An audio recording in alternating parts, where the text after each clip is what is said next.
Всем привет! Меня зовут Наталья, добро пожаловать на мой канал. На мудборде к новой коллекции Dries Van Noten осень-зима 2026-2027 представлены на неделе моды в Париже, креативный директор Джулиан Клаузнер разместил фламандский натюрморт, гобелен и студенческую форму.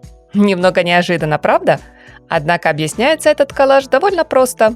Дизайнер, который с каждым сезоном чувствует себя на руководящем посту все комфортнее и увереннее, предложил собравшимся на презентацию зрителям вспомнить знаменательный для бренда 2009.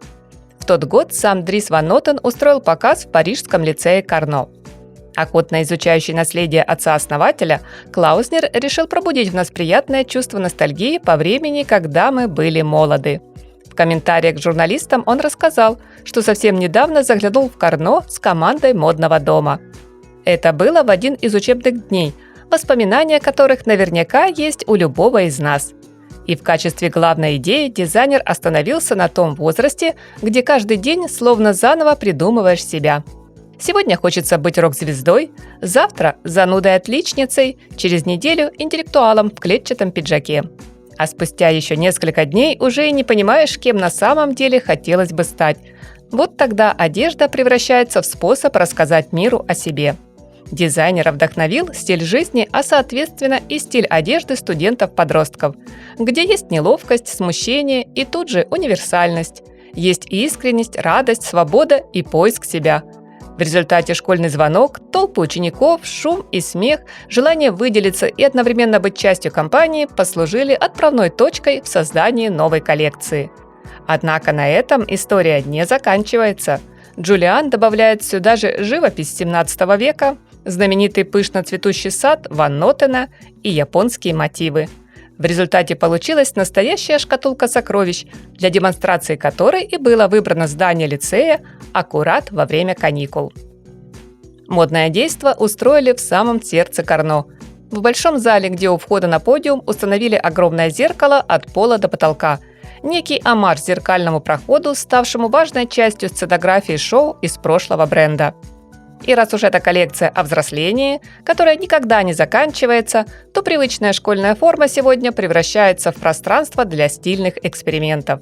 Хотя стартовал показ, как вы успели заметить, друзья, с ее ключевых деталей. Например, дефиле открывала модель в темно-синем удлиненном пальто даффелкот, из рукавов которого торчали манжеты хрустящей сорочки, щедро украшенные золотой вышивкой. Эта же белая рубашка здесь миксуется с юбкой в складку и галстуком в полоску. Был еще пиджак в стиле преппи, только вместо характерной эмблемы герба у него драгоценная брошь. Далее дизайнер внедряет в эту, казалось бы, идеальную и четко выверенную картинку все больше и больше хулиганских, по меркам школы, конечно, вещей. На одежде, к примеру, появляются слегка размытые пиксельные картинки в духе Майнкрафт. У жакета вдруг возникает дополнительный слой, что лихо закручивается на талии. Деним подвергается деконструкции. Джулиан безобразничал, в хорошем смысле этого слова, сочетая несочетаемые цвета и фактуры, подобно своему учителю Ван Нотену. В результате жаккардовый топ изысканно смотрелся с уже упомянутой запикселенной одеждой. Богато оформленная юбка, больше напоминающая обивку дивана, миксовалась с питоном и лаймовым. А спортивный бомбер объединился с почти дворцовой вышивкой. Но на этом дизайнер не остановился.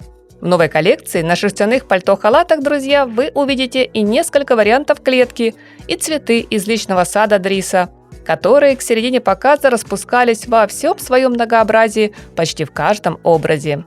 Не менее эффектно на подиуме выглядели изумрудные дутые куртки-одеяла поверх рубашек кимоно и фотоузор зеленой растительности, что будто пробивалось сквозь алую плессировку наряда.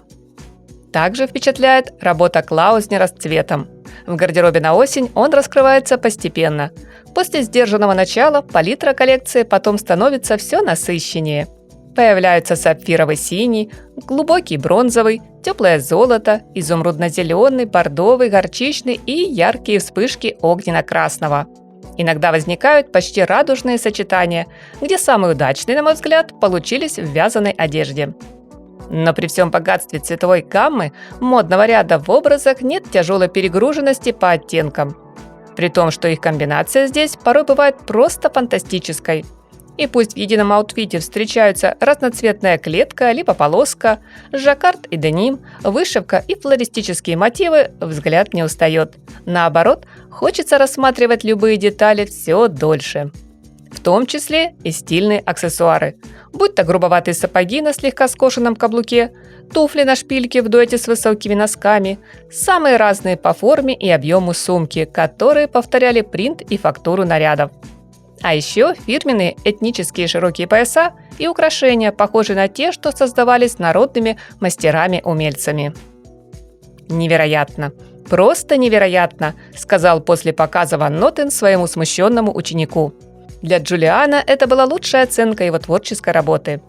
Я же со своей стороны отмечу, при всей роскоши декора, сложных тканей, золота, исторических цитат, коллекцию не назовешь оторванной от реальной жизни. Ведь это не мода ради эффекта. Практически в каждом образе можно найти вещь, которую действительно хочется носить. Отличный жакет, уютный свитер, идеальное пальто, надежные ботинки или красивую сумку. Этим когда-то прославился бренд Dries Van Noten, и нынешний креативный директор очень хорошо уловил данный принцип. А ваше мнение, друзья, я по традиции жду в комментариях. Насколько удачно у дизайнера получилось объединить униформу, искусство, историю и современные тренды? Готовы ли вы к подобным цветовым миксам, сочетаниям разных фактур, к неожиданным решениям по стилизации? Надеюсь, сегодня вы найдете для себя пару модных вещей, за которые стоит поставить лайк. Приятного просмотра, дорогие мои! Всем красоты, только добрых положительных эмоций и позитивного, солнечного настроения!